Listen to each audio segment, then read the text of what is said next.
Khabab radiallahu anhu is one of those fortunate persons who offered themselves for sacrifice and suffering for the cause of Allah subhanahu wa ta'ala.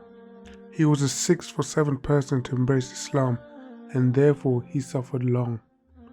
He was made to put on steel armor and lie in the sun to sweat. Very often he was made to lie flat on burning sand, which caused the flesh on his back to dissolve. He was the slave of a woman. When she came to know that he was visiting Rasulullah sallallahu alaihi wasallam, she used to brand his head with a hot iron rod. Umar radiallahu anhu, during his Khalif, once asked him about the details of his suffering after embracing Islam. He showed him his back, seeing which Umar radiallahu anhu said, "I have never seen such a back before." He said, "My body was dragged over heaps of burning coal, and the blood and fat coming out of my back put out the fire."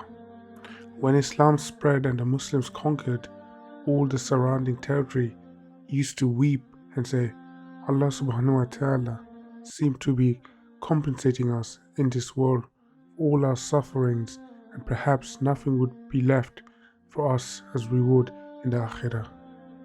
Such were the followers of the Prophet, peace be upon him, who were ready to give anything but their faith in Allah. On the other hand, we Muslims today are ready to sell our Iman for little material gains.